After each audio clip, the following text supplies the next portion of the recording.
तो कहानी की शुरुआत में हमारे मेन कैरेक्टर के ग्रैंडफादर अपने ऊपर चढ़े हुए कर्ज को चुकाने के लिए मेरे अभी अभी विदेश से वापस लौटते ही मुझे पैक करके अपने दुश्मन परिवार के साथ शादी करने भेजने का फैसला कर देते हैं। जिस पर जब मुझे इस बात का रियल सच पता चलता है तो मैं सीधे उनके पास पहुंच जाता हूं और जोर से चिल्लाकर कहता हूं, अरे बूढ़े, पहले तो आपने किसी और की होने वाली पत्नी छीन ली और अब जब लोग हिसाब बराबर करने दरवाजे तक आ गए हैं तब आपको मेरी याद आई है और मुझे बलि का बकरा बनाकर आगे भेज रहे हैं। पहले आप क्या कर रहे थे? मैं आपको साफ बता देता हूँ, ये शादी मैं बिल्कुल नहीं करने वाला। मेरे ऊपर बड़ी बहन है, नीचे बड़ा भाई है, फिर ये कर्ज चुकाने की जिम्मेदारी सिर्फ मेरे ऊपर ही क्यों डाली जा रही है? क्या आपकी कॉन्शियंस जरा भी गिल्टी फील नहीं करती? जिस पर शेन फैमिली के ओल्ड मास्टर नजरें चुराते हुए धीरे से सफाई देने लगते हैं। तुम्हारा बड़ा भाई तो बहुत पहले ही मेरे सख्त कंट्रोल से परेशान होकर विदेश भाग गया और अपनी जिंदगी जी रहा है, और तुम्हारी बहन लड़की है तो शादी के लिए भेजने लायक अब सिर्फ तुम ही बचे हो। यह सुनकर मैं हैरानी से उन्हें घूरता हूँ और जोर से चिल्लाता हूँ, तो मतलब बाकी कोई नहीं बचा, इसलिए अब मेरी बारी आई है? क्या मैं सच में आपका सगा पोता हूं भी या नहीं?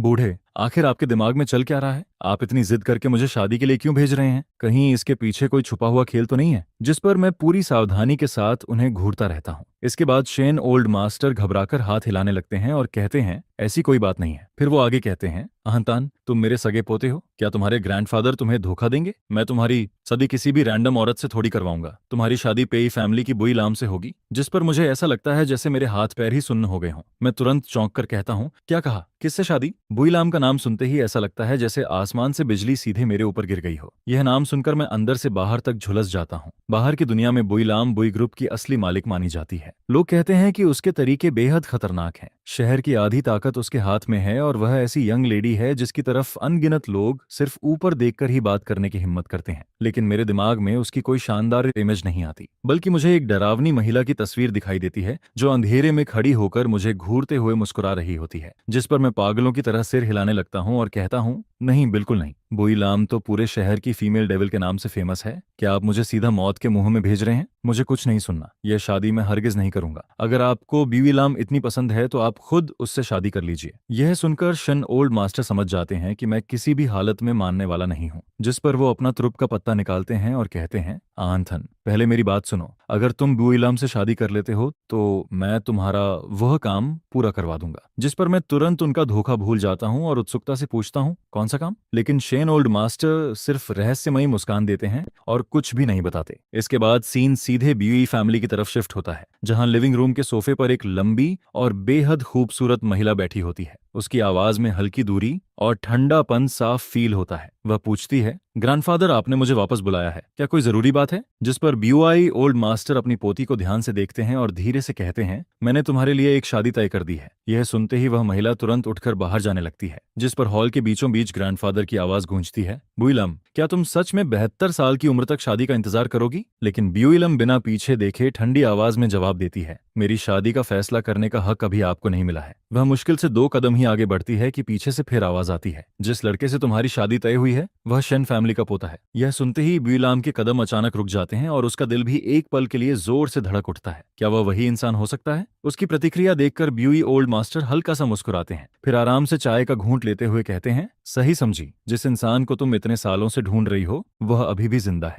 लम, बस तुम शादी कर लो, फिर मैं वह फाइल तुम्हें दे दूंगा। जिस पर बुईलम बिना एक सेकंड गनवाए जवाब देती है, ठीक है। और फिर देखते ही देखते शादी का दिन आ जाता है। सिविल अफेयर्स ऑफिस के बाहर मुझे मेरे माता पिता लगभग घसीट कर कार से बाहर निकालते हैं। मैं चिढ़ा हुआ एक तरफ खड़ा रहता हूँ, जिस पर मेरी माँ मेरा चेहरा देखकर इतनी नाराज हो जाती हैं कि सीधे मेरे सिर पर एक थप्पड़ जड़ देती हैं। मार पड़ते ही मैं दर्द से हल्की सी आवाज निकालता हूँ। कुछ देर बाद बुई ओल्ड मास्टर भी वहां पहुंच जाते हैं। कार से उतरते ही वह मुस्कुराते हुए बुई लाम से कहते हैं, लाम, जल्दी आकर अपने होने वाले पति को देखो।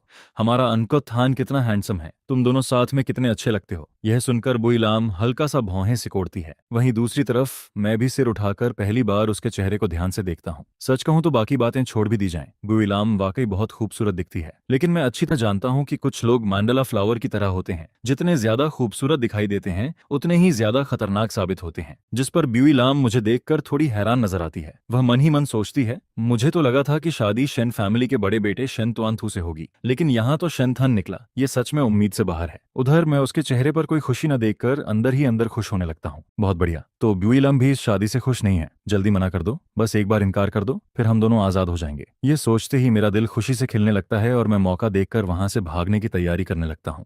लेकिन जैसे ही मैं उठकर निकलने की कोशिश करता हूँ, मेरे पिता पीछे से मेरी कॉलर पकड़ लेते हैं, जिस पर वह मुझे जोर से वापस कुर्सी पर बिठा देते हैं।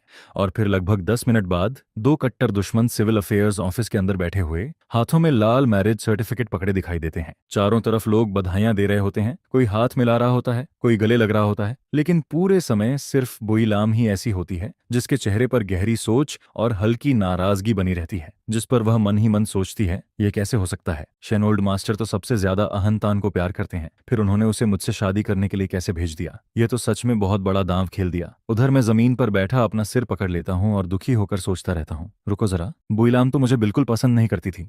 उसके स्वभाव के हिसाब से तो उसे उसी वक्त मुड़कर चले जाना चाहिए था। फिर आखिर उसने इतनी आसानी से मैरिज सर्टिफिकेट लेने के लिए हाँ कैसे कर दी? और फिर मेरी आजाद जिंदगी पूरी तरह बर्बाद हो जाती है। पूरे दिन की भागदौड़ के बाद शाम को जब मैं घर वापस पहुंचता हूं तो सोचता हूं कि अब आराम से बिस्तर पर लेटकर लंबी नींद लूंगा। लेकिन तभी मुझे एक और बुरी खबर सुनने को मिलती है, जिस पर पता चलता है कि मुझे घर भी बदलना पड़ेगा। मैं अभी इस बात को समझ भी नहीं पाता कि अपनी आंखों के सामने मेरा सारा सामान एक के बाद एक गाड़ियों में लाद कर सीधे बुईलाम के इलाके में भेजा जाता है, जिस पर मैं लगातार अपने ग्रैंडफादर से विरोध करता रहता हूँ। रुकिए, जरा रुकिए, क्या आप लोग मेरा सामान वापस नहीं लाने वाले? ऐसा थोड़ी है कि मैं हमेशा के लिए वहीं रहने वाला हूँ। लेकिन ग्रैंडफादर सिर्फ मेरे कंधे पर हाथ थपथपाते हैं और इशारा कर देते हैं कि अब तो मेरी चप्पलें तक वापस नहीं लौटेंगी। करीब 1 घंटे बाद मैं बुईलाम की प्राइवेट रेजिडेंस थुंगवेट डाई में पहुंच जाता हूँ, जिस पर मैं थोड़ा असहज होकर उसकी तरफ देखता हूँ और कहता हूँ, हाय, नमस्ते, मेरा नाम शेनथान है। बुईलाम मेरी तरफ देखती है,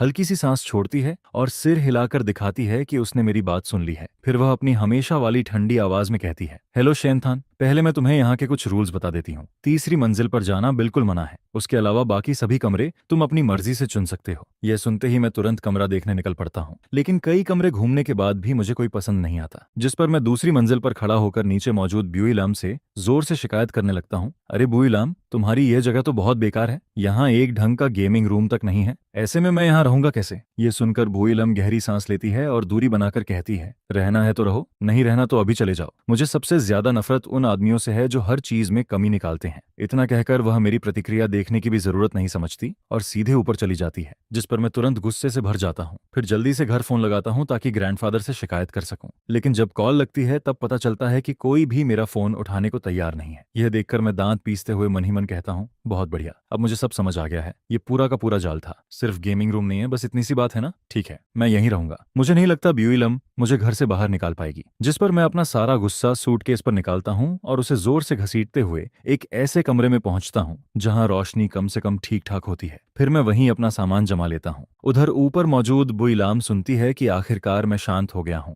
जिस पर वह हल्का सा मुस्कुराती है और वापस अपने बेडरूम में चली जाती है। अगली सुबह पेट में उठती जोरदार भूख मुझे मेरे खूबसूरत सपने से जगा देती है। मैं आंखें मलते हुए चारों तरफ देखता हूँ। पूरा घर बेहद शांत होता है। इतनी खामोशी मुझे अजीब लगती है, जिस पर कुछ देर बाद मुझे याद आता है कि यह मेरा घर नहीं बल्कि बुई फैमिली की फीमेल डेविल का इलाका है। यह सोचते ही मैं फिर से बिस्तर पर गिर जाता हूँ। मैं इस सच्चाई को स्वीकार ही नहीं करना चाहता, लेकिन जब भूख से मेरी हालत खराब होने लगती है तब जाकर मैं नीचे उतरता हूँ। मैं मन ही मन सोचता हूँ कि बुईलाम ने मेरे लिए खाना जरूर छोड़ा होगा, आखिर उसे खुद भी तो खाना खाना होता है, वह इतनी भी बेरहम नहीं हो सकती। लेकिन जैसे ही मैं नीचे पहुंचता हूँ मेरे चेहरे की मुस्कान तुरंत गायब हो जाती है। मैं वहीं का वहीं जम जाता हूँ। पूरा किचन इतना साफ होता है जैसे वहां कभी किसी ने खाना बनाया ही ना हो। न कोई बर्तन इस्तेमाल हुआ दिखाई देता है, न कहीं खाने की खुशबू होती है, न ही वहां जिंदगी के कोई निशान दिखाई देते हैं, जिस पर मुझे अपनी आंखों पर विश्वास नहीं होता। मैं पूरे थू नगोयत दाई में करीब आधे घंटे तक घूमता रहता हूँ, लेकिन एक भी इंसान दिखाई नहीं देता। यह देखकर मैं पूरी तरह टूट जाता हूँ और सिर उठाकर चिल्लाता हूँ, क्या यहाँ कोई है? कोई तो मेरी मदद करो, मुझे सच में बहुत भूख लगी है। इसी दौरान बीओए ग्रुप हेडक्वार्टर्स के अंदर बुईलाम को एक कॉन्फिडेंशियल फाइल दी जाती है, जिस पर वह फाइल उठाकर अपने असिस्टेंट की तरफ फेंकती है और कहती है,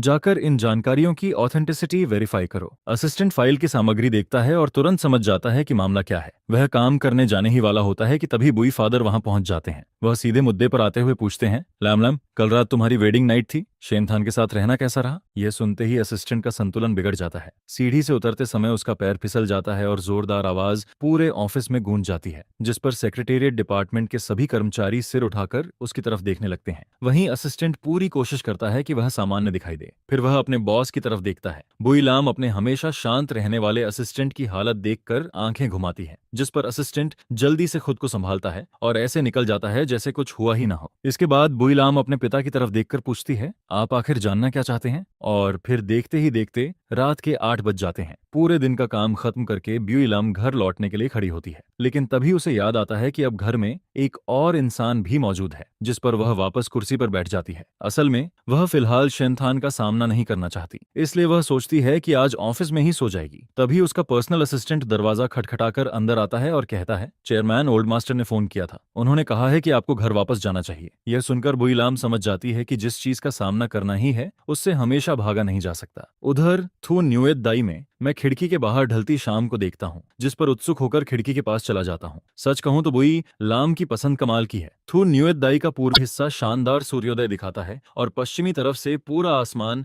रंगीन बादलों से भर जाता है। नजारा वाकई शानदार होता है, लेकिन खूबसूरती देखकर पेट तो नहीं भर सकता। मेरा पेट लगातार गुर्राता रहता है और मैं भूख से बेहाल हो चुका होता हूँ। फिर भी बुई लाम का कोई अता पता नहीं होता, जिस पर मैं परेशान होकर सोचता हूँ, आखिर खाना कब मिलेगा? यह सोचते सोचते मैं सीधे फर्श पर गिर जाता हूँ और तभी दरवाजे पर खड़ी ब्यूई लम मुझे देखती है। मैं जमीन पर फैला हुआ होता हूँ, दोनों हाथ सीने पर रखे हुए, आंखें बंद किए, बिल्कुल ऐसे जैसे कोई गहरी नींद में सो रहा हो, जिस पर बुई लम के मन में काफी सवाल उठते हैं। लेकिन फिर भी वह शांत चेहरा बनाए मेरे पास चली आती है और पूछती है, तुम आखिर कर क्या रहे हो? यह सुनकर मैं अचानक अपनी आंखें खोल देता हूँ और पूरी गंभीरता के साथ कहता हूँ, मैं सोच रहा हूँ कि भूख से मरने के लिए कौन सा पोज सबसे कूल लगेगा। जिस पर जैसे ही हम लिविंग रूम में पहुंचते हैं, मैं उसके पीछे पीछे चलते हुए लगातार शिकायत करना शुरू कर देता हूँ। तुम्हारी इस वीरान जगह पर सर्वेंट नहीं है तो ठीक है, मैंने फूड डिलीवरी मंगाने की कोशिश की, लेकिन उन्होंने यह कहकर मना कर दिया कि यहाँ बहुत दूर का एरिया है। अगर मैं भूख से मर गया तो तुम्हें क्या फायदा होगा? आखिर मैं तुम्हारा हस्बैंड हूँ, क्या तुम विडो बनना चाहती हो? लेकिन अगर ऐसा भी है तो मुझे इस तरह भूखा मारना तो गलत है। यह सुनकर बुई लाम रुक जाती है और मुड़कर मेरे चेहरे की तरफ देखने लगती है। फिर वह कहती है, फ्रिज में इतना सारा खाना रखा है, भूख लगी है तो खुद बनाकर क्यों नहीं खा लेते? जिस पर मैं पूरी ईमानदारी से सिर हिलाता हूँ, मुझे बनाना नहीं आता। ब्योइलम फिर कहती है, फोन पर रेसिपी सर्च करना भी नहीं आता क्या? यह सुनते ही मुझे और ज्यादा गुस्सा आ जाता है, जिस पर मैं यह तक भूल जाता हूँ कि सामने वही फीमेल डेविल खड़ी है जिससे पूरा शहर डरता है। मैं उसका हाथ पकड़ता हूँ और सीधे किचन की तरफ खींच ले जाता हूँ। आओ जरा, पहले मुझे ये बताओ कि यह चूल्हा चालू कैसे होता है? यहाँ जितनी भी हाईटेक मशीन्स रखी हैं, उन्हें देखकर ही मेरा सिर घूम रहा है। जिस पर बुई लाम मेरी तरफ एक नजर डालती है, फिर बिना कुछ कहे सीधे फ्रिज खोल देती है। करीब 10 मिनट बाद मेरे सामने गर्मा गर्म नूडल्स का एक बाउल रखा होता है। यह देखकर मैं तुरंत दोनों हाथ जोड़ लेता हूँ और कहता हूँ, मेरी जान बचाने के लिए धन्यवाद। आज आपने मुझे नूडल्स का एक बाउल देकर नया जीवन दिया है। भविष्य में अगर कभी आपको मेरी जरूरत पड़े तो बस एक शब्द कह देना, मैं निश्चित रूप से मर जाऊंगा, लेकिन आपकी मदद करने नहीं आऊंगा। यह सुनकर बुई लाम मुझे घूरने लगती है। उसे समझ नहीं आता कि मैं इतना भूखा होने के बाद भी इतनी बकवास कैसे कर सकता हूँ। जिस पर वह ठंडी आवाज में कहती है, चुपचाप खाओ। और सच कहूं तो इस बार मैं वाकई बहुत भूखा होता हूँ। एक पूरा बोल नूडल्स 5 मिनट भी नहीं टिकता। मैं उसे पूरी तरह साफ कर देता हूँ, यहाँ तक कि दोनों हाथों से बाउल उठाकर आखिरी बूंद तक सूप भी पी जाता हूँ। फिर बाउल नीचे रखकर हाथ के पीछे वाले हिस्से से मुंह पहुंचता हूँ। यह देखकर बुई लाम के चेहरे पर साफ साफ नफरत वाला एक्सप्रेशन दिखाई देता है, जिस पर मैं उसकी तरफ देखकर कहता हूँ, मुझे एक नैनी चाहिए। नहीं तो फिर मैं भूखा मर जाऊंगा। मैं कुकिंग सीखने वाला नहीं हूँ, तो फिर भूखे रहो। यह सुनकर मैं गुस्से का नाटक करता हूँ और उसे डराने की कोशिश करता हूँ, लेकिन ब्यूई लाम सिर्फ मेरी तरफ देखती रहती है। मेरी आंखें बड़ी जरूर हो जाती हैं, लेकिन उनमें जरा भी थ्रेट नहीं होता। जिस पर वह पूछती है, पेट भर गया? नहीं। यह सुनकर ब्यूई लाम कुछ सेकंड के लिए रुक जाती है। असल में वह उठकर मेरे लिए एक और बाउल बनाने का सोच रही होती है, लेकिन जब वह मेरी आंखों में उसे चुनौती देने वाला भाव देखती है तो उसके मुंह से निकले शब्द बदल जाते हैं। नहीं भरा तो भूखे रहो। बस इसके बाद मैं अपना गुस्सा कंट्रोल नहीं कर पाता। अरे ब्यूई लाम, तुम कैसी सीईओ हो? इतनी छोटी सोच कैसे हो सकती है तुम्हारी? जिस पर ब्यूई लाम अचानक फैमिली के दबाव को याद करती है। फिर वह मेरी तरफ देखकर कहती है, चलो एक बात करते हैं, इस शादी के बारे में तुम्हारा क्या विचार है? यह सुनकर मेरा गुस्सा थोड़ा शांत पड़ जाता है। कौन सी शादी? हम तो पहले ही मैरिज सर्टिफिकेट ले चुके हैं ना सर, है ना? जिस पर बुई लाम लंबी सांस छोड़ती है और कहती है, शेन फैमिली और बुई फैमिली दोनों बड़े परिवार हैं, चाहे उनकी क्या भी प्लानिंग हो, लेकिन आखिर में एक ग्रैंड वेडिंग तो जरूर होगी। यह सुनते ही मैं बुरी तरह घबरा जाता हूँ। नहीं नहीं, बिल्कुल नहीं, वेडिंग की कोई जरूरत नहीं है, वह सब सिर्फ दिखावा होता है। लोग मजे लेते हैं और मेहनत हमें करनी पड़ती है। मैं मन ही मन सोचने लगता हूँ, मुझे तो सिर्फ रजिस्ट्रेशन के लिए भेजा गया था। किसी ने यह नहीं कहा था कि शादी का समारोह भी करना पड़ेगा। अगर पूरे शहर को पता चल गया कि मेरी शादी हो चुकी है, तो बाद में मैं आराम से डिवोर्स लेकर अपनी आजाद जिंदगी कैसे जी पाऊंगा, जिस पर मैं पूरी ताकत से सिर हिलाता हूँ। नहीं करूंगा, बिल्कुल नहीं करूंगा, मैं वेडिंग में हिस्सा नहीं लेने वाला। यह सुनकर बुई लाम सिर हिलाती है। बहुत अच्छा, कम से कम इस बात पर हमारी सोच एक जैसी है। लेकिन फिर वह मन ही मन सोचती है, यह आदमी कुकिंग नहीं कर सकता, इसे हमेशा भूखा भी नहीं छोड़ा जा सकता। इसके बाद एक दिन जब बुई लाम ऑफिस जा रही होती है, तो उसका असिस्टेंट आखिर अपनी जिज्ञासा रोक नहीं पाता, जिस पर वह पूछ बैठता है, चेयरमैन, क्या आपने सच में शादी कर ली है? असल में सुबह जब वह बुईलाम को लेने पहुंचा था, तब उसने देखा था कि वह दरवाजे पर काफी देर तक खड़ी रही थी, बार बार घर के अंदर झांक रही थी, जैसे किसी का इंतजार कर रही हो। और कार में बैठने के बाद उसने खास तौर पर कहा था कि दोपहर का खाना घर पहुंचा दिया जाए। यह सब देखकर असिस्टेंट के मन में कई सवाल उठ रहे थे, क्या चेयरमैन सच में शादी कर चुकी हैं? लेकिन मुझे तो इसकी जरा भी खबर नहीं लगी।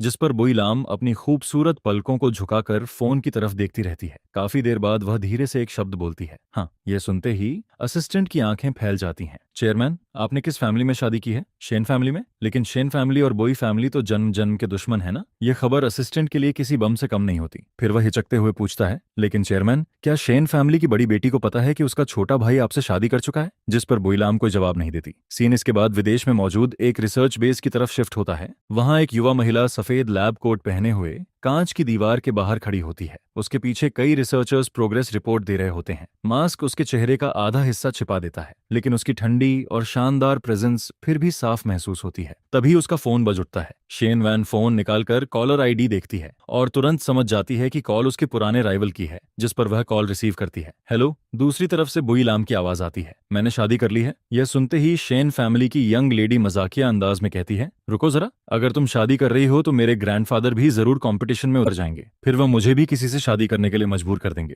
दोनों बूढ़ों की कोल्ड वॉर कोई नई बात नहीं है, हम जैसे ग्रैंड चिल्ड्रन तो बस उनकी लड़ाई में फंस जाते हैं। जिस पर बुईलाम अपनी चेयर पर बैठी रहती है। कुछ सेकंड तक चुप रहने के बाद वह शांत आवाज में कहती है, मैंने तुम्हारे छोटे भाई से शादी की है। यह सुनते ही दूसरी तरफ अचानक सन्नाटा छा जाता है। शेनवान पूरी तरह जड़ होकर वहीं रुक जाती है। क्या कहा उसने? यह सुनकर शेन फैमिली की बड़ी बेटी शांग हंसते हुए अपना मास्क उतारती है, बेस से बाहर निकलती है और चलते चलते फोन मिलाती है। जिस पर वह गुस्से में कहती है, बुईलाम, मैं तुम्हें अपनी बहन मानती हूँ और तुम जाकर मेरे छोटे भाई पर नजर रख रही हो। मेरा भाई तुमसे उम्र में छोटा है, मैं अब भी वापस देश आ रही हूँ, वहीं खड़ी रहना। इसके बाद सीन थू नगुएत दाई पर शिफ्ट होता है, जहां मैं बेड पर बैठा खाली नजरों से सामने देख रहा होता हूँ, जिसे देखकर मैं सोचता हूँ कि कोई भी हाथ पर हाथ रखकर मौत का इंतजार नहीं कर सकता। मुझे भी कोई ना कोई रास्ता निकालना ही पड़ेगा। जिस पर मैं पूरी सुबह थू नगुएत दाई में इधर उधर भटकता रहता हूँ और आखिरकार मुझे मेन गेट मिल ही जाता है। जैसे ही मैं बाहर कदम रखता हूँ, तभी एक कार मेरे पास से गुजरती है, जिस पर ड्राइवर शीशा नीचे करके पूछता है, हेलो सर, क्या ये बुई प्रेसिडेंट की हवेली है? जिसके जवाब में मैं सिर हिलाकर हाँ कह देता हूँ। इसके बाद मैं फिर 1 घंटे से ज्यादा पैदल चलता हूँ और आखिर एक रोड साइड रेस्टोरेंट तक पहुंच जाता हूँ, जिस पर मैं सीधे अंदर घुसकर खाने की तलाश करने लगता हूँ। उधर थू नगुएत दाई के लिविंग रूम में खाने की पूरी टेबल सज चुकी होती है, लेकिन कोई भी उसे छूने की हिम्मत नहीं करता, क्योंकि बीओआई प्रेसिडेंट ने सिर्फ खाना पहुंचाने का आदेश दिया था। किसी में भी इतना साहस नहीं था कि उन्हें नीचे बुलाकर खाना खाने को कह सके।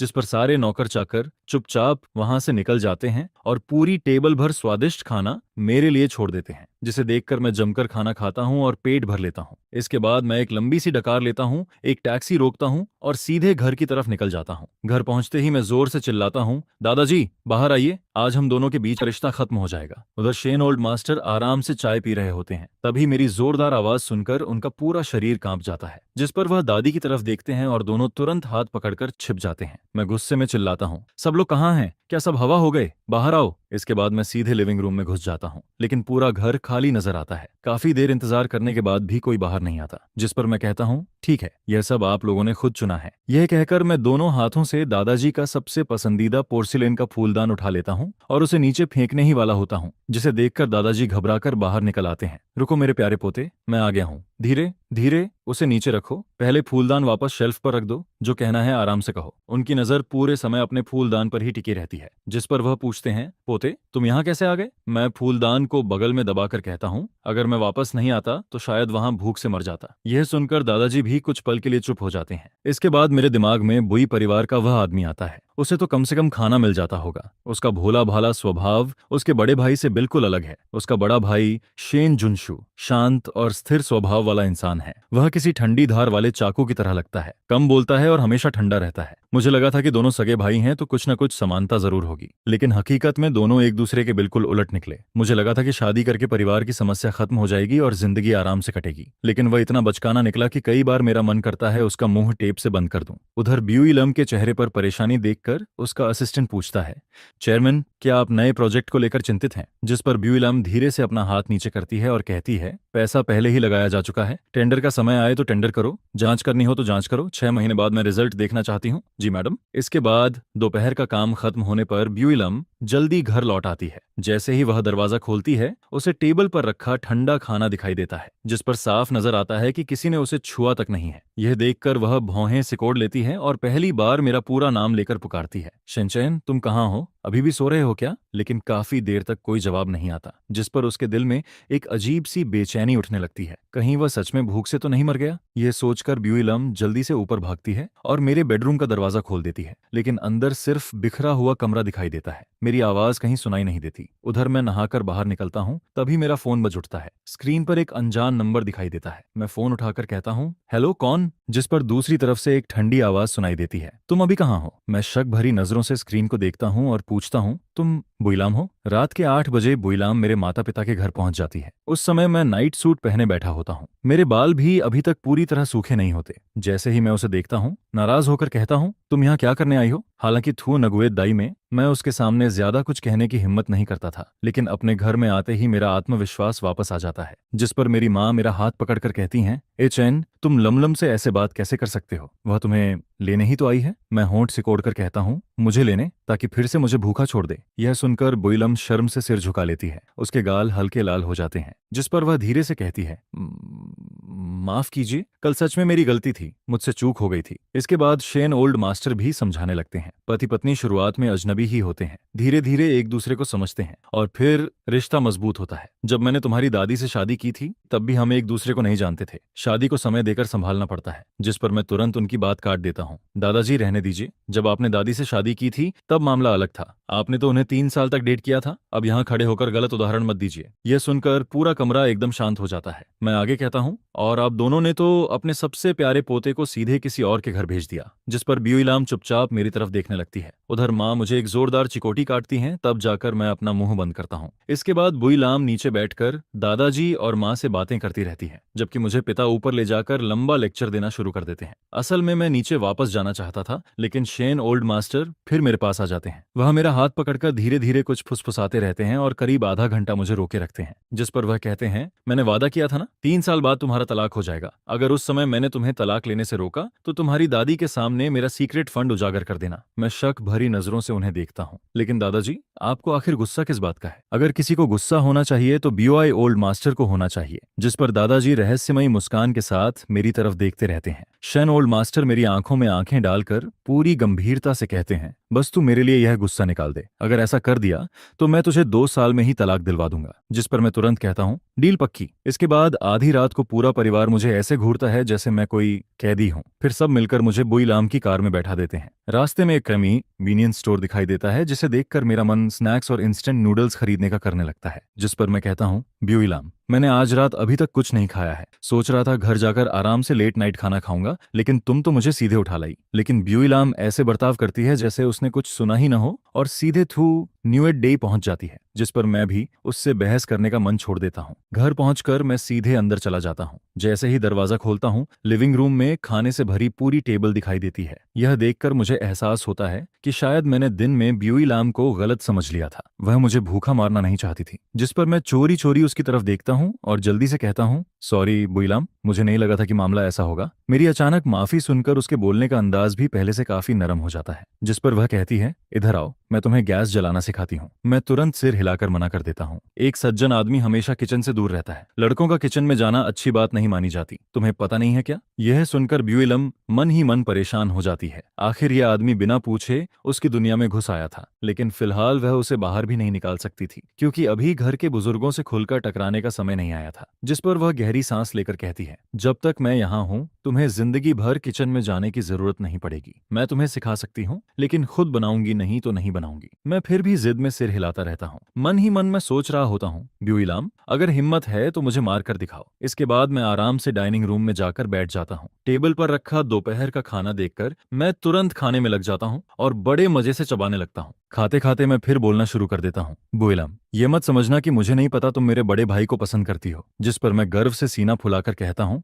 मैं उसके सबसे प्यारे छोटे भाई हूँ। अगर तुम चाहती हो कि मैं तुम्हारी मदद करूं तो पहले मेरे साथ अच्छा व्यवहार करना होगा। अगर तुमने मुझे भूखा रखा तो मैं जाकर उससे कह दूंगा कि तुम मुझे परेशान करती हो। अचानक टन की आवाज आती है। ऐसा लगता है जैसे कोई चीज जमीन पर गिर गई हो, जिस पर मैं तुरंत चुप हो जाता हूँ। उधर ब्यूइलाम मन ही मन सोचती है कि उसने दुंग वेट दाई सिर्फ इसलिए खरीदा था ताकि उसे थोड़ा सुकून मिल सके, लेकिन अब यहाँ इतना शोर हो रहा था कि उसका सिर दर्द करने लगा था। वह बस यही चाहती थी कि शिनजुनशु जल्दी आए और अपने छोटे भाई को यहाँ से ले जाए। ये देखकर कि मैं आखिरकार शांत हो गया हूँ, ब्यूइलाम फिर से खाना बनाने में लग जाती है। मैं उसकी खूबसूरत और सलीकेदार पीठ को देखता हूँ। एक बड़ी कंपनी की प्रेसिडेंट होकर भी वह खुद मेरे लिए खाना बना रही थी, जिस पर मेरे मन में आता है कि कम से कम उसकी तारीफ तो करनी चाहिए। और फिर मेरे अंदर का लाउड स्पीकर दोबारा चालू हो जाता है। कहावत बिल्कुल सही कहती है, जो लड़की खाना बनाना जानती है उसके सामने सारी राइवल्स भाग जाती हैं। लमलम, तुम बिल्कुल चिंता मत करो। अगर भविष्य में तुम मेरी भाभी बनी तो आज रात के इस खाने का एहसान मैं जरूर चुकाऊंगा। मैं पूरी मदद करूंगा। यह सुनते ही ब्यूइलाम के हाथ रुक जाते हैं, लेकिन मैं फिर भी बोलता चला जाता हूँ। जिस पर ब्यूइलाम मुड़कर मुझे ऐसे घूरती है जैसे अभी जिंदा निकल जाएगी। किसने कहा कि मैं तुम्हारे भाई से शादी करना चाहती हूँ? यह सुनते ही मैं जल्दी से अपना मुंह बंद कर लेता हूँ। तुम चिंता मत करो,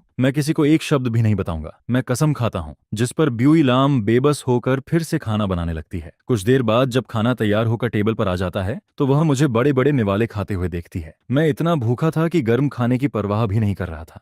तभी उसे समझ आता है कि मैं सच में भूख से मरने की हालत में पहुंच चुका था। जिस पर मैं खाते खाते उत्साह से बोल उठता हूँ, कमाल है ब्यूइलाम, क्या तुम पिछले जन्म में फूड गॉड थी? ये खाना तो आंसू निकाल देने वाला है। यह सुनकर ब्यूइलाम के लाल होंठों पर हल्की सी मुस्कान आ जाती है। फिर वह कहती है, खाना खत्म करके जल्दी सो जाना, कल मेरे साथ बुई फैमिली चलना है। जिस पर मैं नूडल्स का बड़ा कौर मुंह में डालकर उसकी तरफ देखता हूँ, लेकिन अंदर ही अंदर मेरे दिमाग में अनगिनत खतरनाक प्लान बनने शुरू हो जाते हैं। अगले दिन मैं ब्यूइलाम के पीछे पीछे बुई फैमिली के वेस्ट या एस्टेट पहुंच जाता हूँ। ये पहली बार था जब मुझे बुई फैमिली के घर आने का मौका मिला था। मुझे दादाजी की सुनाई हुई सारी डरावनी कहानियां याद आने लगती हैं। उनकी हर कहानी का बैकग्राउंड लगभग इसी एस्टेट में हुआ करता था। क्योंकि दोनों परिवार एक दूसरे के कट्टर दुश्मन थे, इसलिए किसी को बदनाम करने का कोई मौका कभी नहीं छोड़ते थे। हर बार जब दादाजी कहानी सुनाना शुरू करते, उससे पहले कि कहानी खत्म होती, दादी उन्हें डांट देती थी, क्या तुम बच्चे को सच में डराना चाहते हो? जल्दी इसे सुलाओ। जिस पर दादाजी तुरंत चुप हो जाते थे। लेकिन उन कहानियों ने मेरे दिल में गहरा डर जरूर छोड़ दिया था। जैसे ही मैं बुई फैमिली के घर के अंदर कदम रखता हूँ, एक ठंडी हवा मेरे शरीर से टकराती है। जिस पर मैं मन ही मन बुदबुदाता हूँ,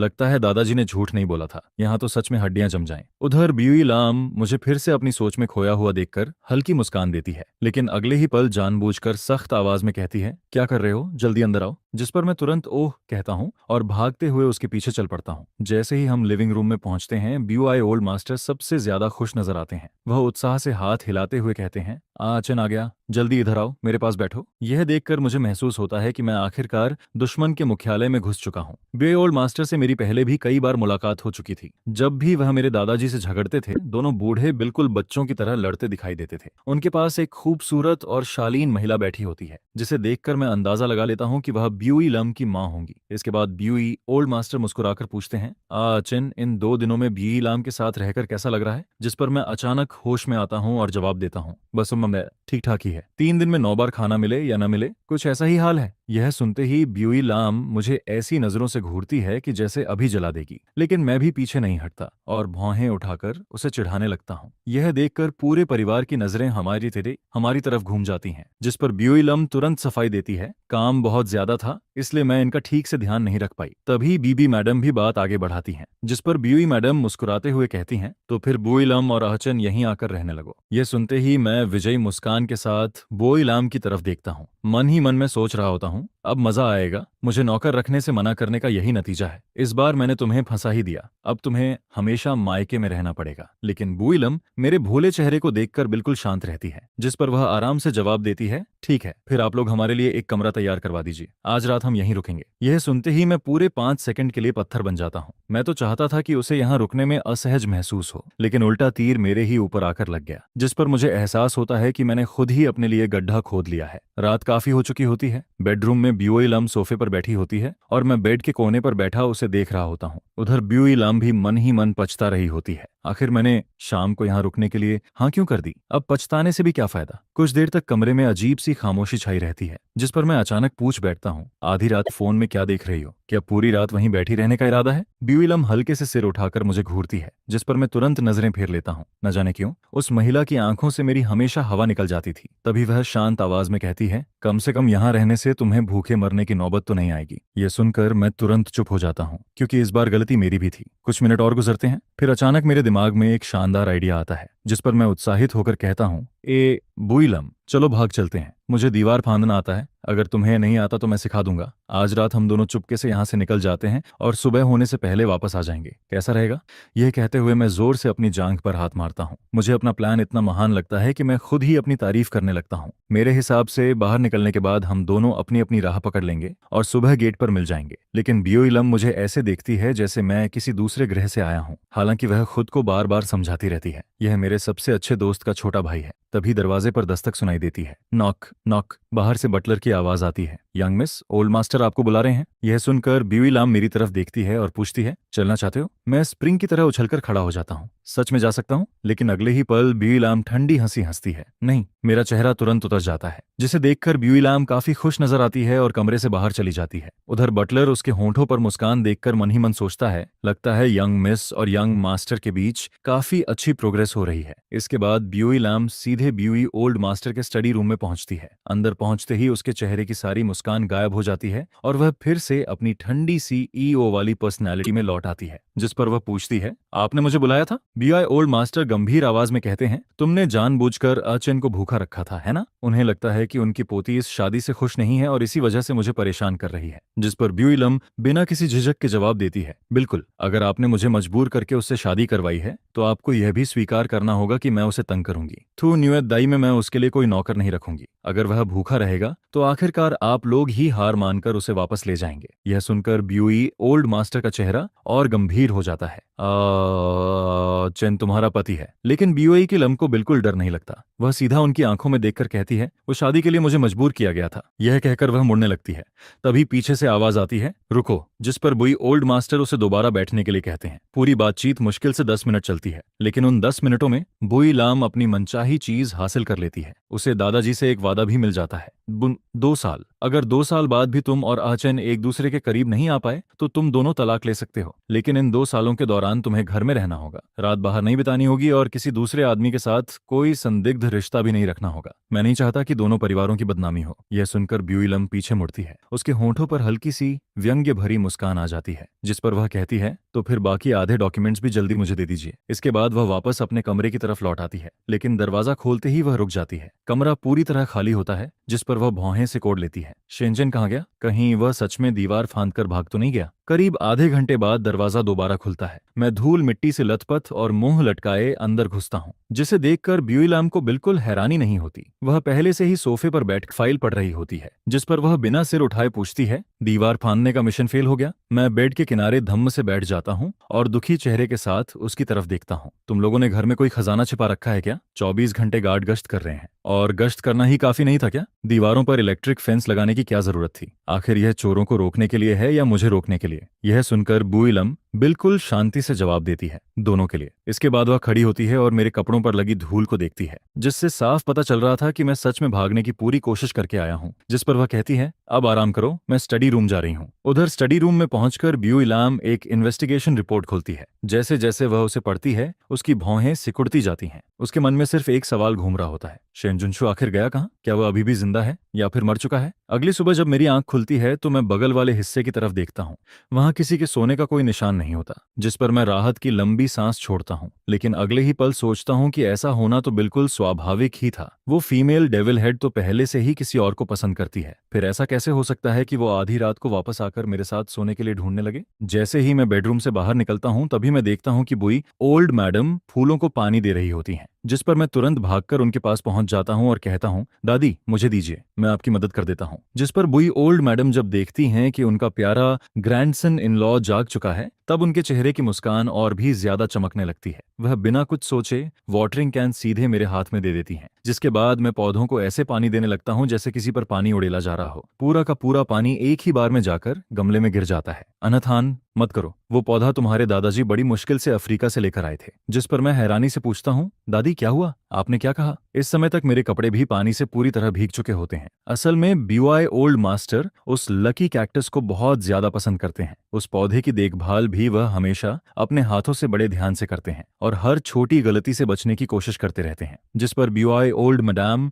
बेबस होकर मुस्कुराती हैं और कहती हैं, अंथन, ये तुम्हारे दादाजी का सबसे पसंदीदा कैक्टस है। इस तरह के पौधे को ज्यादा पानी पसंद नहीं होता, थोड़ा सा पानी ही काफी होता है, लेकिन तुमने तो आधा कैन ही इसमें उड़ेल दिया। यह सुनकर मुझे एहसास होता है कि मुझसे गलती से दादाजी का सबसे प्यारा पौधा खराब हो गया है, जिस पर मैं काफी गिल्टी फील करता हूँ और खुद ही बुई ओल्ड मास्टर के पास जाकर सिर झुकाकर अपनी गलती मान लेता हूँ। मेरी बात सुनकर ब्यूई ओल्ड मास्टर हैरानी से कहते हैं, पानी से खराब हो गया, आखिर हुआ क्या था? लेकिन अजीब बात यह होती है कि उनके चेहरे पर जरा भी दुख नहीं दिखता, बल्कि उनकी आंखों में तो उम्मीद की एक चमक सी नजर आती है। जिस पर मैं सिर हिलाते हुए कहता हूँ, माफ कर दीजिए दादाजी, मैंने सच में जानबूझकर ऐसा नहीं किया। मेरा बेचारा सा चेहरा देखकर पूरा परिवार तुरंत मुझे दिलासा देने लगता है। कोई बात नहीं, ये तो बस एक पौधा ही है, अगर ये मर भी गया तो हम तुम्हारी दादी के फूल देख लिया करेंगे। बिल्कुल सही, थान, आज से मेरी सारी गार्डनिंग तुम्हारे जिम्मे है। यह देखकर मेरे मन में और भी ज्यादा पछतावा होने लगता है। इसी बीच ब्यूई लम बेडरूम से बाहर निकलती है। सीढ़ियों से नीचे आते वक्त उसे हल्का सा सुनाई देता है कि उसके हस्बैंड ने गलती से दादाजी का पसंदीदा कैक्टस खराब कर दिया है। पौधा खराब हो गया, जिस पर उसके होंठों पर हल्की सी मुस्कान आ जाती है और वह धीरे धीरे नीचे उतरती रहती है। लेकिन लिविंग रूम तक पहुंचने से पहले ही उसे घुटनों के बल गिरने की आवाज सुनाई देती है। दादाजी, 3 दिन में 9 वक्त भूखा रहना, भूख से रोना, ये सब बातें मैंने बना दी थी। बुई लाम ने मुझे जानबूझकर भूखा नहीं रखा था। जिस पर बुई ओल्ड मास्टर कहते हैं, अंथन, तुम उस लड़की का बचाव मत करो, गलती की है तो सजा मिलेगी। यह बात सुनकर बुई लम वहीं रुक जाती है। उसके मन में आता है, यह आदमी मेरी तरफदारी कर रहा है, आखिर ये नया ड्रामा क्या है? जिस पर मैं तुरंत कहता हूँ, सच कह रहा हूँ दादाजी, ऐसा कुछ भी नहीं था। उन्हें कैसे पता होता कि मुझे खाना बनाना नहीं आता? ऊपर से उनकी अभी अभी शादी हुई है, उन्हें भी घर में एक और इंसान के जुड़ने की आदत नहीं पड़ी होगी। कल रात जब वो घर लौटी थी तब उन्होंने मेरे लिए नूडल्स भी बनाई थी, उनकी खुशबू तो कमाल की थी। और अगले ही दिन उन्होंने खास तौर पर शानदार लंच भी ऑर्डर करके घर भिजवाया था। वो खुद भी खाना बनाना जानती हैं और बहुत अच्छा खाना बनाती हैं। अगर वो सच में मुझे भूखा रखना चाहती तो क्या आज मेरे अंदर इतनी ताकत होती कि मैं यहाँ खड़े होकर सबकी खुशामद कर रहा होता? इसलिए कल मैंने जो बातें कही थीं वो सब कैंसिल हैं। मैंने जानबूझकर बढ़ा चढ़ाकर कहा था। यह सुनकर बुई लाम के होंठ अनजाने में ऊपर उठ जाते हैं। कम से कम इस आदमी को इतना तो पता है कि सही और गलत क्या होता है। जिस पर ब्यूआई ओल्ड मास्टर को भी एहसास होने लगता है कि उन्होंने कल रात अपनी ग्रैंड डॉटर को गलत समझ लिया था।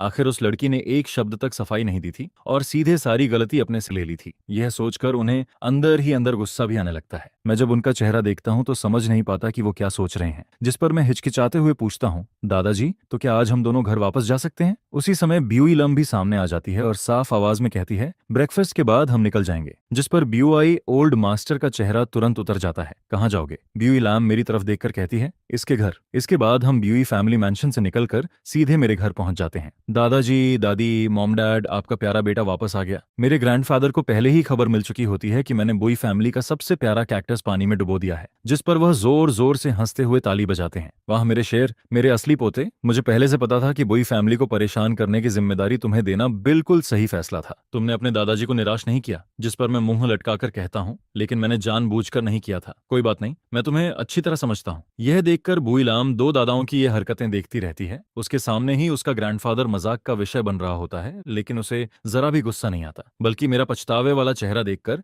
वह मुझे एक आइडिया देती है। तुम चाहो तो नया कैक्टस खरीद कर उन्हें दे सकते हो। यह सुनते ही मेरे दिमाग में बल्ब जल उठता है। सही कहा, मैं दादाजी बुई के लिए नया कैक्टस खरीद सकता हूँ। दूसरी तरफ ब्यूआई ओल्ड मास्टर घर पर अपने मुरझाए हुए कैक्टस को देखते रहते हैं और बस उसके पूरी तरह खत्म होने का इंतजार कर रहे होते हैं। असल में उन्हें पौधों से इतना प्यार नहीं था, लेकिन उनकी वाइफ को फूल पौधे बहुत पसंद थे। वह अक्सर कहती रहती थीं कि उनके हस्बैंड बहुत बोरिंग इंसान हैं, जिस पर उन्होंने अपनी वाइफ को इम्प्रेस करने के लिए विदेश से एक बेहद रेयर कैक्टस मंगवाया था, ताकि दिखा सकें कि उन्हें भी गार्डनिंग की समझ है। लेकिन सच तो यह था कि वह इस झंझट से बहुत पहले ही परेशान हो चुके थे। अब उनका प्यारा ग्रैंडसन इन लॉ आखिरकार उन्हें इस मुसीबत से छुटकारा दिला चुका था। अगर खराब हो गया तो हो जाने दो, मैं तो खुश हूँ। शाम होते ही BUI ओल्ड मास्टर मेरे माफी वाले गिफ्ट को देखकर स्तब्ध रह जाते हैं, क्योंकि मैं उनके सामने बिल्कुल नया और पहले से भी बड़ा कैक्टस लेकर खड़ा होता हूँ, जिस पर उनका चेहरा एकदम काला पड़ जाता है और वह कुछ बोल ही नहीं पाते। वहीं मैं पूरी ईमानदारी से उनसे माफी मांगता रहता हूँ। BUI ओल्ड मैडम मुझे देखकर सोचती हैं कि ये लड़का कितना सीधा और समझदार है।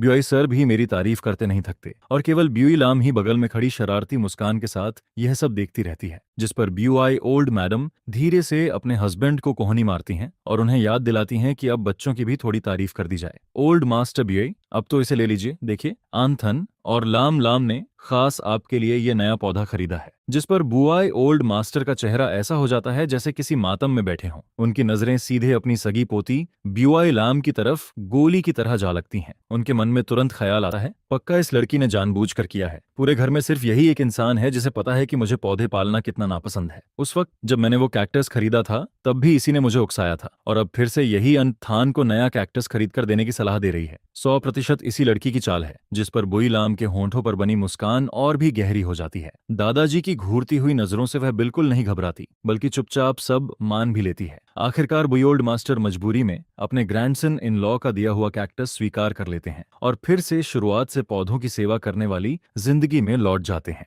लेकिन कुछ दिनों बाद एक अजीब घटना होती है। जिस कैक्टस को मैंने जरूरत से ज्यादा पानी दे दिया था, वह अचानक पहले से भी ज्यादा हरा भरा होकर खड़ा नजर आता है। उसमें मुरझाने का नाम तक नहीं होता, बल्कि वह पहले से ज्यादा तेजी से बढ़ने लगता है। यह देखकर बुई ओल्ड मास्टर का चेहरा देखने लायक हो जाता है। पहले उन्हें सिर्फ एक कैक्टस संभालना पड़ता था, लेकिन अब दो पौधों की देखभाल करनी पड़ रही थी। इसी बीच एक दिन ब्यूई लाम का फोन अचानक बज उठता है। वह स्क्रीन पर दिख रहा नाम देखती है और अगले ही पल कॉल रिसीव कर लेती है। फोन के दूसरी तरफ से एक घबराई हुई पुरुष आवाज सुनाई देती है, लाम लाम, आंटी मैक बेहोश हो गई हैं, अभी मेडिकल रूम में है। यह सुनते ही ब्यूई लाम चौंक कर खड़ी हो जाती है। मेरी माँ को क्या हुआ? जिस पर वह तुरंत कार कीज उठाती है और तेजी से बाहर निकल जाती है। हैतान यूनिवर्सिटी के बाहर झांग नहत फैम पहले से ही गेट पर खड़ा इंतजार कर रहा होता है। बहुत जल्द बी लाम की सुपरकार आकर गेट के सामने रुकती है, जिस पर झांग नहत फैम आगे बढ़कर पैसेंजर डोर खोल देता है और अंदर बैठ जाता है। बैठते ही वह जानबूझकर कार विंडो नीचे कर देता है। इस समय यूनिवर्सिटी गेट के बाहर मौजूद कई स्टूडेंट्स उत्सुकता से उनकी तरफ देख रहे होते हैं, जिस पर झांग नहत फैम अपने चेहरे के भाव थोड़ा संभालता है ताकि वह और भी ज्यादा जेंटल और चार्मिंग मेल लीड जैसा दिखाई दे। उसके चेहरे पर शालीनता के साथ साथ गहरी ग्लानि भी साफ नजर आती है।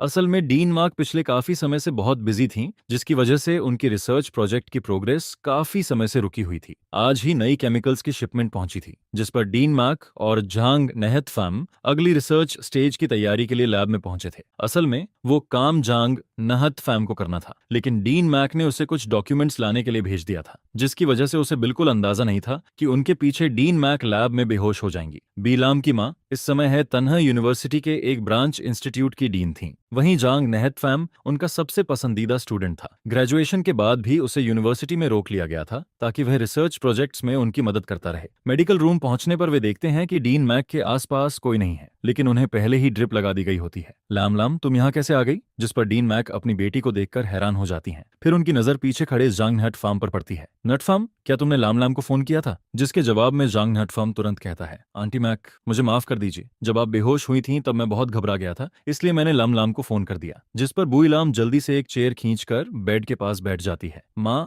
आपको अचानक क्या हो गया था? डीन मैक हल्की मुस्कान के साथ कहती हैं, कुछ नहीं हुआ, हाल ही में प्रोटेक्टिव इक्विपमेंट की कमी चल रही है। ऑपरेशन के दौरान मुझसे थोड़ी लापरवाही हो गई और मैंने कुछ केमिकल वेपर्स सांस के साथ अंदर ले लिए, बस हल्का सा पॉइजनिंग इफेक्ट हुआ है। यह सुनकर बी लाम तुरंत डॉक्टर्स के पास जाकर पूरी रिपोर्ट और कंडीशन के बारे में जानकारी लेती है, जिस पर जांग नहत फैम भी चिंता जताते हुए कहता है, लैम लैम, क्यों ना आंटी को किसी बड़े हॉस्पिटल में फुल चेकअप के लिए ले जाया जाए? बेहोश होना कोई छोटी बात नहीं होती। दोपहर तक डीन मार्क की हालत काफी बेहतर हो जाती जाती है, जिस पर ब्यूई लाम उन्हें सीधे बड़े हॉस्पिटल ले जाती है। दोनों माँ बेटी देर रात तक जांच करवाती रहती हैं और रात काफी होने के बाद घर लौटती हैं। वापसी के रास्ते में ब्यूई लाम खुद जांगनहट फार्म को उसके घर छोड़ने जाती है, जिस पर जांगनहट फार्म के पिता बड़े उत्साह से कहते हैं, बेटा अंदर आकर एक कप पानी तो पी लो। वहीं जांगनहट फार्म भी उम्मीद भरी नजरों से ब्यूई लाम की तरफ देखने लगता है, लेकिन ब्यूई लाम विनम्रता से मना कर देती है, नहीं अंकल, आज मुझे नहट फार्म का बहुत धन्यवाद करना है। कभी समय मिला तो मैं जरूर आपके साथ बैठकर चाय पीऊंगी, लेकिन आज मुझे वापस जाना होगा।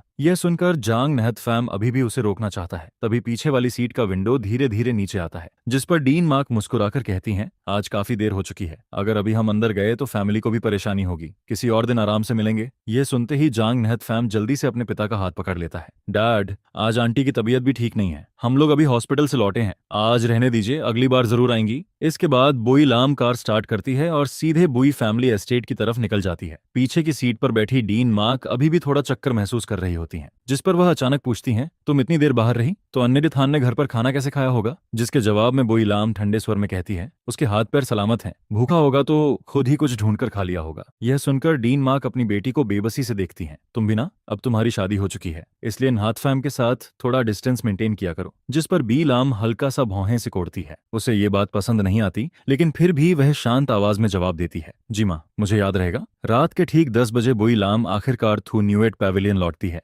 उधर मैं रेफ्रिजरेटर के सामने खड़ा गुस्से में उबल रहा होता हूँ। जैसे ही वह अंदर आती है मैं तुरंत बोल पड़ता हूँ, आज इतनी देर से क्यों लौटी हो? लेकिन ब्यूई लाम मुझे पूरी तरह इग्नोर कर देती है। वह जूते बदलती है और सीधे ऊपर जाने लगती है, जिस पर मैं तुरंत उसके पीछे पीछे भागता हूँ। फिर उसके करीब पहुंचकर धीरे से पूछता हूँ, आज चुपके चुपके किस आदमी से मिलने गई थी? यह सुनकर ब्यूई लाम अचानक रुक जाती है और मुड़कर मेरी तरफ देखती है, जिस पर मैं अपना चेहरा उसके बेहद करीब ले जाकर सूंघने लगता हूँ। ब्यूई लाम बस चुपचाप मेरी हरकतें देखती रहती है। एक ऐसी लड़की जो क्लीनलीनेस को लेकर पागल है, वह भी मुझे धक्का नहीं देती। जिस पर मैं दोबारा उसकी तरफ झुककर गहरी सांस लेता हूँ। पक्का तुम किसी आदमी से मिलकर आई हो, तुम्हारे ऊपर पाइनवुड परफ्यूम की स्मेल आ रही है। यही परफ्यूम मेरा बड़ा भाई भी इस्तेमाल करता है, लेकिन वो तो शहर में ही नहीं है। तो बताओ फीमेल डेविल हेड किस रखेल हीरो से मिलने गई थी? यह सुनकर बुई लाम तिरस्कार भरी नजरों से मुझे देखती है। अगर मैं किसी आदमी से मिलने गई भी थी तो उससे तुम्हें क्या? इतना कहकर वह मुड़ती है और सीधे ऊपर जाने लगती है, जिस पर मैं भी नाक सिकोड़कर उसके पीछे पीछे चल पड़ता हूँ। और देखते ही देखते हम दोनों दूसरी मंजिल के कॉरिडोर तक पहुंच जाते हैं। बुई लाम आगे तीसरी मंजिल की तरफ जाने वाली होती है, लेकिन जब वह देखती है कि मैं भी उसके पीछे पीछे ऊपर चढ़ने की कोशिश कर रहा हूं, तब वह अचानक रुक जाती है और घूरकर मेरी तरफ देखने लगती है, जिस पर मैं भी हैरानी से उसकी तरफ देखने लगता हूं। फिर बुई लाम अपनी ठुड्डी से इशारा करके मेरे खुले हुए बेडरूम डोर की तरफ दिखाती है, जिस पर मैं भी बेवकूफों की तरह पीछे मुड़कर देखने लगता हूं। तभी मुझे याद आता है कि मेरा कमरा तो यहीं है। यह देखकर ब्यूई लाम पूरी तरह स्पीचलेस हो जाती है और फिर आराम से ऊपर अपने बेडरूम की तरफ चली जाती है। वहीं मैं अपने कमरे में लौटकर सीधे बेड पर फैल जाता हूँ और ग्रैंडफादर को कॉल लगा देता हूँ। दादाजी, मैंने जो काम आपको दिया था उसका क्या हुआ? पहले ही बता देता हूँ, अगर आपने मुझे फॉरेन स्टडी के लिए बाहर भेजने का इंतजाम नहीं किया तो मैं अभी जाकर बुई लाम के साथ मैरिज सर्टिफिकेट फाड़ दूंगा और आपके सारे शर्मनाक राज भी ओल्ड मास्टर बुई को बता दूंगा, ताकि वो पूरे शहर में आपका मजाक उड़ाएं। यह सुनकर उधर से घबराई हुई आवाज आती है, अरे मेरे प्यारे पोते, जरा शांत हो जाओ, बाहर भेजने की सारी प्रोसेस चल रही है बेटा। जिस पर मैं आधा मजाक और आधी धमकी देते हुए कहता हूँ, कुल मिलाकर आपके पास सिर्फ 2 महीने बचे हैं, समय रहते सब ठीक कर दीजिए, वरना मैं दादी को आपके सीक्रेट मनी फंड का ठिकाना बता दूंगा। उसी समय ओल्ड मैडम शन पास में बैठी हुई सारी बातें सुन रही होती हैं, जिस पर वह तुरंत अपने हस्बैंड का कान पकड़ लेती हैं। अच्छा जी, तो आप मुझसे छिपाकर सीक्रेट फंड भी रखते हैं? यह सुनते ही ग्रैंडफादर का चेहरा उतर जाता है। वह हंसते हुए सफाई देने लगते हैं, अरे नहीं नहीं, तुम मेरी बात तो सुनो, ऐसा कुछ नहीं है, मैं तो बस अपने पोते को डराने की कोशिश कर रहा था। मैं कसम खाता हूँ कि मैंने तुमसे छिपाकर कोई सीक्रेट फंड नहीं बनाया। हालात बिगड़ते देख मैं तुरंत कॉल काट देता हूँ। कुछ देर बाद ग्रैंडफादर की कॉल्स लगातार आने लगती हैं, लेकिन अब मुझे लाख रुपए भी मिल जाएं तब भी मैं फोन उठाने की हिम्मत नहीं करता। अगले दिन जांग नहत फैम बड़ी बेशर्मी से ब्यूई फैमिली मैंशन में डीन मैक की तबीयत पूछने पहुंच जाता है। आज लाम दिखाई नहीं दे रही हैं। असल में मदर ब्यूई को पहले से पता था कि उसके मन में कुछ और ही चल रहा है। जांग फैमिली और ब्यूई फैमिली बिजनेस पार्टनर थे। कुछ समय पहले जांग नहत फैम ने रिसर्च स्टूडेंट बनने की रिक्वेस्ट की थी, जिसकी वजह से उन्होंने उसे अपने साथ रिसर्च टीम में रख लिया था। पहले वह उसकी भावनाओं को नजरअंदाज कर देती थी, लेकिन अब लाम शादीशुदा थी। अगर दोनों का नाम लगातार साथ जुड़ता रहा तो बेवजह बातें बनने लगती, जिस पर मदर बुई तुरंत अपनी बेटी को कॉल करती हैं। लैम लैम, आज दोपहर घर आकर लंच कर लेना और अनमन्य थान को भी साथ लेकर आना, घर पर गेस्ट आए हुए हैं। उधर उसी दिन जैसे ही मैं बुई लैम की कार से उतरता हूँ, मेरी नजर सबसे पहले उस कैक्टस पर पड़ती है जो मैंने गिफ्ट किया था। इस समय वह कोर्टयार्ड के एक कोने में रखा हुआ पहले से भी ज्यादा हरा भरा दिखाई दे रहा होता है। यह देखकर मैं खुशी से उछल पड़ता हूँ, जिस पर मैं बुई लाम का हाथ पकड़कर उसे अपनी उपलब्धि दिखाने ले जाता हूँ। इधर घर के अंदर बैठे झांग नहत फैम की आंखें गेट के बाहर कार रुकने की आवाज सुनकर चमक उठती हैं, लेकिन अगले ही पल उसकी उम्मीदों पर पानी फिर जाता है, क्योंकि बाहर से एक पुरुष आवाज सुनाई देती है। ब्यूई लाम, जल्दी आकर देखो, दादाजी की प्लांट ग्रोइंग स्किल तो कमाल की है, चलो उनके लिए एक और कैक्टस खरीदते हैं। यह सुनते ही अंदर बैठे ओल्ड मास्टर बुई की आंखें लगभग बाहर निकल आती हैं। नहीं, उधर बुईलाम तुरंत मेरी आस्तीन पकड़ लेती है। एक ही काफी है, अगर ज्यादा खरीद लिए तो दादाजी संभाल नहीं पाएंगे। यह सुनकर ओल्ड मास्टर बुई राहत की लंबी सांस लेते हैं। कम से कम उनकी पोती में अभी थोड़ी बहुत फिलायल पाइटी बाकी थी, लेकिन मैं फिर भी उलझन में पड़ जाता हूँ। लेकिन दादाजी तो प्लांट केयर में बहुत एक्सपर्ट हैं। उधर लिविंग रूम में बैठे ओल्ड मास्टर बुई मन ही मन अपने पूर्वजों से प्रार्थना करने लगते हैं। हे पूर्वजों, कृपा करके इसे दोबारा प्लांट खरीदने का आइडिया मत देना, बिल्कुल मत देना। इसके बाद जैसे ही मैं लिविंग रूम में कदम रखता हूँ, मेरी नजर एक अनजान आदमी पर पड़ती है, जिस पर मैं रुक जाता हूँ। ये जनाब कौन है? मैं बगल में खड़ी बुई लाम की तरफ देखता हूँ और उसके परिचय का इंतजार करने लगता हूँ। उधर झांग नहत फैम जल्दी से खड़ा हो जाता है। वह मुझे ऊपर से नीचे तक देखता है और फिर दबे हुए स्वर में पूछता है, लाम लाम, तुम आ गई? ये कौन है? उसका लहजा ऐसा था जैसे वह घर का मालिक हो और मैं कोई बाहर का इंसान। सच कहूं तो मुझे उससे कोई फर्क नहीं पड़ता। वह चाहे जितना ड्रामा करे, मुझे कोई परेशानी नहीं थी। लेकिन ग्रैंडमदर ब्यूई और मदर ब्यूई को उसकी हरकत बिल्कुल पसंद नहीं आती, जिस पर ग्रैंडमदर ब्यूई बड़ी शालीनता से खड़ी होती हैं। अंथन, तुम आ गए? जल्दी इधर आकर दादी के पास बैठो। अभी तुम दोनों दादाजी के लिए नया प्लांट खरीदने की बात कर रहे थे ना? तुम दोनों न्यूली मैरिड कपल हो, अपने छोटे से घर परिवार का ख्याल रखो बस। हर समय हमारे लिए चीजें खरीदने की क्या जरूरत है? जैसे ही न्यूली मैरिड कपल वाले शब्द हवा में गूंजते हैं, वैसे ही जांग नहत फैम के सिर पर बिजली गिर जाती है। उसका पूरा शरीर अकड़ जाता है। उसकी शानदार एक्सप्रेशन मैनेजमेंट भी इस समय पूरी तरह टूट जाती है। उसका चेहरा पल भर में अंधेरा पड़ जाता है। बुईलम शादीशुदा है। वह अविश्वास से मुझे घूरता रहता है। उसके मन में सिर्फ एक ही सवाल घूम रहा होता है, आखिर क्यों? कब? ये आदमी आखिर है कौन? वहीं दूसरी तरफ बिल्कुल बेखबर बैठा रहता हूँ। मुझे तो ये तक नहीं पता होता कि मैं किसी का लव राइवल बन चुका हूँ, जिस पर मैं आराम से जाकर ग्रैंडमदर बुई के पास बैठ जाता हूँ और खुशी खुशी सिर हिलाता हूँ। जी बिल्कुल, दादाजी की गार्डनिंग स्किल तो अमेजिंग है। दुख की बात बस इतनी है कि ब्यूई लाम मुझे दूसरा प्लांट खरीदने ही नहीं देती। उन्हें दादाजी की बिल्कुल चिंता नहीं है। यह सुनते ही ग्रैंडमदर ब्यूई जोर जोर से हंस पड़ती हैं। वह महिला जो हमेशा शालीन मुस्कान के लिए मशहूर थी, इस समय खुलकर हंस रही होती है। ओल्ड मास्टर बुई, सुना आपने? आपके प्यारे ग्रैंडसन इन लॉ ने लम लम को अनफाइल कह दिया है, जिस पर मदर बुई भी हंसते हुए अपनी बेटी को छेड़ती हैं। देखा, अब तो तुम्हारे हस्बैंड भी शिकायत कर रहे हैं। आगे से थोड़ा सुधार करना पड़ेगा। वहीं ब्यूलम सिर्फ हल्की सी मुस्कान देती है और आराम से जाकर सिंगल सोफा पर बैठ जाती है। इसके बाद मदर ब्यूई मेरी तरफ मुड़ती हैं और मेरे कंधे पर हाथ रखती हैं। ओह हाँ अंथन, मैं तुम्हारा परिचय करा दूं? ये जांग ग्रुप के यंग मास्टर हैं और मेरे सबसे बेहतरीन स्टूडेंट्स में से एक। इनका नाम जांग नहत फैम है। इस सीन में मार्क फुनन बड़े गर्व से ट्रुओंग नहत फार्म की तरफ देखकर कहती हैं कि इस सीनियर की एकेडमिक अचीवमेंट्स तो सच में कमाल की हैं, जिस पर वह बड़े कैजुअली नहत फार्म को अपने कीमती दामाद से इंट्रोड्यूस करवाती हैं। फिर वह कहती हैं, नहत फार्म और ये थाम थान है, ये लाम लाम के हस्बैंड हैं, जिस पर मैं खुद आगे बढ़कर उससे हैंडशेक करने के लिए हेलो कहता हूँ। लेकिन ट्रुओंग नहत फार्म का पूरा शरीर जैसे अचानक स्टिफ हो जाता है। मैं दोस्ती के तौर पर अपना हाथ आगे बढ़ाता हूँ, लेकिन वह उसका कोई जवाब नहीं देता। फिर कुछ पल बाद खुद को संभालते हुए कहता है, को मार्क, मुझे अचानक याद आया कि मेरा एक जरूरी काम है, मैं पहले निकलता हूँ। जिस पर मार्क फुनन उसे रोकते हुए कहती हैं, नत फार्म, क्या तुम खाना खाए बिना ही जा रहे हो? यह सुनकर ट्रुंग नत फार्म उम्मीद भरी नजरों से बीलम को देखता है। उसकी आंखों में साफ दिखाई देता है कि वह उसके लिए कितनी फीलिंग्स रखता है, लेकिन बीलम एक बार भी उसकी तरफ नहीं देखती। जिसके बाद वह सीधे उसके पास से गुजरता है और बिना पीछे मुड़े बाहर निकल जाता है। यह देखकर मैं मन ही मन होंठ सिकोड़ता हूँ। अगर उस आदमी की सहन शक्ति थोड़ी और मजबूत होती तो शायद वह आसानी से लोगों की सिंपैथी भी हासिल कर लेता, लेकिन इस तरह गुस्से में निकल जाने से तो कोई भी समझ जाएगा कि उसे मैंने ही इरिटेट किया है। ऊपर से वह मुझे ही बेवकूफ बनाने की कोशिश कर रहा था, जबकि मैं तो पूरी तरह इनोसेंट हूँ। जो भी बाहर से देखता उसे यही लगता कि मैं अपनी वाइफ से बुरी तरह प्यार करने वाला हस्बैंड हूँ, जो लगातार बी लीम को देख रहा है। बल्कि मेरी नजरें तो ऐसी लग रही थीं जैसे मैं सबको बता रहा हूँ, बी लीम कोई हार्टलेस वुमन है जिस पर बी लीम कुछ नहीं कहती और बस सबको खाना खाने के लिए बुला लेती है। इसके बाद खाने की टेबल पर मुझे पता चलता है कि कल मेरी मदर इन लॉ बेहोश हो गई थी, जिस पर मैं तुरंत पूछता हूँ, माँ आप कल बेहोश हो गई थी? वह मुस्कुराते हुए कहती हैं, अनहथान, अब मैं बिल्कुल ठीक हूँ, तुम्हें चिंता करने की जरूरत नहीं है।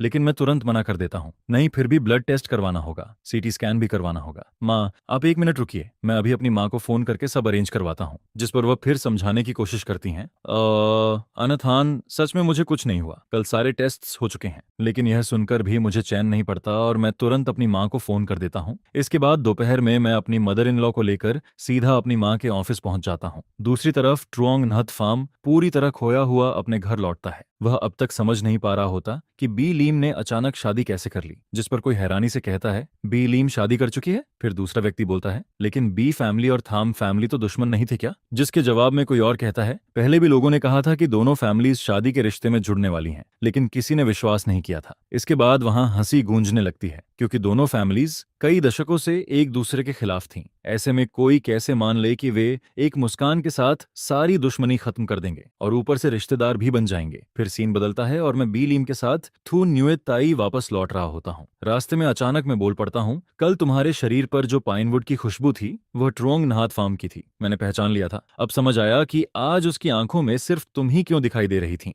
जिस पर बुइलम मुझे एक तिरछी नजर से देखती है और कहती है, कल माँ लेबोरेटरी में बेहोश हो गई थी, उसी ने मुझे फोन करके खबर दी थी। यह सुनकर मैं तुरंत बोल पड़ता हूँ, जरा सुनो तो सही तुम क्या कह रही हो। उसकी नजरें तो तुम्हारे ऊपर चिपकने वाली थीं और तुम अभी भी उसे डिफेंड कर रही हो। वह तुम्हारे पीछे इतना पागल है कि कोई भी गलतफहमी पाल सकता है। जिस पर BUILAM ठंडे स्वर में सिर्फ एक बात कहती है, चुप रहो। यह सुनकर मैं गुस्से में कार सीट से टिक जाता हूँ। मेरे अंदर जैसे गुस्से की गांठें बनने लगती हैं। जितना ज्यादा सोचता हूँ उतना ही ज्यादा बेचैन फील करता हूँ। आखिरकार मैं फैसला करता हूँ कि अपने किसी आदमी से इस मामले की जांच करवानी ही पड़ेगी, तभी मुझे यकीन होगा कि उस वुमन की बातें सच हैं। इसके बाद अगले दिन मैं अपना फोन निकालता हूँ और अपने पुराने बेस्ट फ्रेंड का नंबर डायल कर देता हूँ, जिससे काफी समय से बात नहीं हुई थी। उधर डंग ची डुएंग अभी भी बिस्तर पर आधी नींद में पड़ा होता है। वह नंबर देखे बिना ही कॉल उठा लेता है। हेलो, घर बेच रहे हो या गाड़ी? मैं इंश्योरेंस नहीं खरीदता और अगर ऑनलाइन स्कैमर हो तो भी आ जाओ। डंग ची डुएंग तुम्हारे साथ थोड़ी गॉसिप करने के मूड में है। लेकिन अगले ही पल उसकी नींद पूरी तरह उड़ जाती है। वह कंबल फेंक कर सीधे बिस्तर से उछल पड़ता है।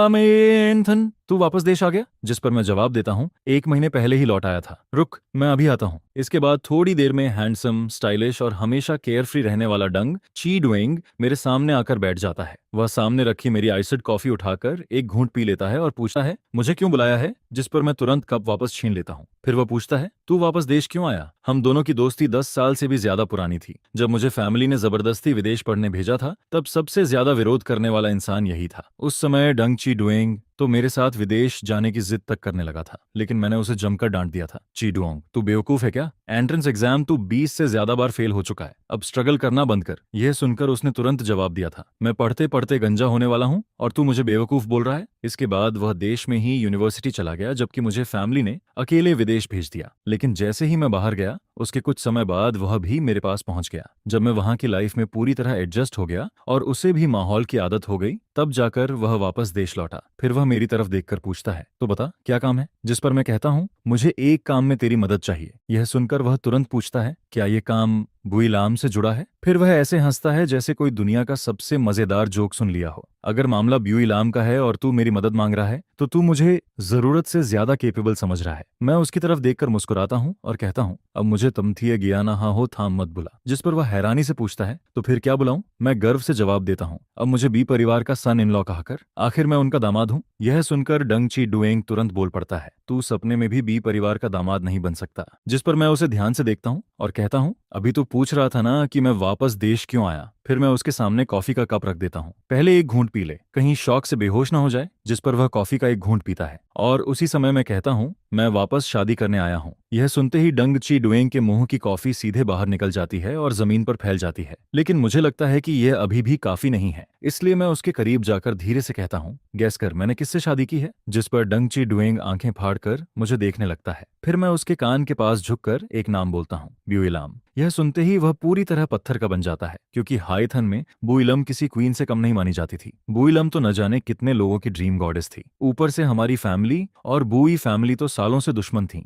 इसलिए डोंगची जुंग पूरे यकीन के साथ कहता है, बुइलम किसी से भी शादी कर ले, लेकिन तेरी बारी तो कभी नहीं आने वाली। जिस पर मैं मुस्कुराते हुए कहता हूँ, मुझे पता था तू यकीन नहीं करेगा। इसके बाद मैं अपनी मैरिज सर्टिफिकेट निकालकर उसकी तरफ फेंक देता हूँ, जिस पर वह उसे उठाकर देखता है और मजाक उड़ाते हुए कहता है, ये पुल के नीचे कितने पैसे में बनवाया। यह सुनकर मैं बिना कुछ बोले अपना फोन निकालता हूँ, एक नंबर डायल करता हूँ और स्पीकर ऑन कर देता हूँ। उधर बीली यूनिवर्सिटी जाने की तैयारी कर रही होती है। जैसे ही वह मेरा नंबर देखती है, वह बाकी प्रोफेसर्स को अंदर जाने का इशारा करती है और खुद कॉल उठा लेती है। हेलो। जिस पर मैं बड़े आराम से कहता हूँ, अरे खाना अभी तक घर नहीं पहुंचा, तुम सच में BUILAM हो भी या नहीं। मेरी बेहद कैजुअल आवाज सुनकर BUILAM कुछ पल के लिए बिल्कुल चुप रह जाती है। फिर वह कहती है, थाम थाम, अब तुम कौन सा नया ड्रामा करने वाले हो। जिस पर मैं हंसते हुए जवाब देता हूँ, कुछ नहीं, बाय वाइफ डियर। और इतना कहकर मैं तुरंत कॉल काट देता हूँ। इसके बाद मैं सामने बैठे डंग ची डुएंग की तरफ देखता हूँ। अब यकीन आया। जिस पर वह मशीन की तरह सिर हिलाता है। धत तेरे की, तू सच में इतना बड़ा खेल कर गया। वो भी UILAM है यार, इंटरनेशनल लेवल की सेलिब्रिटी जैसी रेपुटेशन है उसकी। मैं मुस्कुराकर कहता हूँ, तो अब मेरी मदद करेगा। जिस पर हम दोनों सिर जोड़कर बैठ जाते हैं। फिर मैं उसके कान में धीरे से कुछ कहता हूँ। यह सुनते ही वह लगभग कुर्सी से उछल पड़ता है। क्या तुम दोनों की अभी अभी शादी हुई है और तू मुझे उसकी पुरानी सोशल सर्कल और पास्ट रिलेशनशिप्स की जांच करने भेज रहा है। इसके बाद शाम को जब मैं घर लौटता हूँ तो देखता हूँ कि बीलीम पहले से ही सोफा पर बैठी मेरा इंतजार कर रही है। जैसे ही मैं अंदर आता हूँ, वह सीधे पूछती है, सुबह वाली कॉल का मतलब क्या था। जिस पर मैं बिल्कुल मासूम चेहरा बनाकर कहता हूँ, कुछ खास नहीं, बस एक नंबर सेव नहीं था तो चेक कर रहा था कि वो तुम्हारा ही नंबर है या नहीं। ये सुनकर बीलीम भौहें चढ़ाती है। मेरी आवाज सुनने के बाद भी कंफर्म नहीं हुआ, ऊपर से वाइफ डियर भी बुलाना जरूरी था। फिर वह मुझे ध्यान से देखते हुए पूछती है, आज किसी ने तुम्हें परेशान किया है क्या।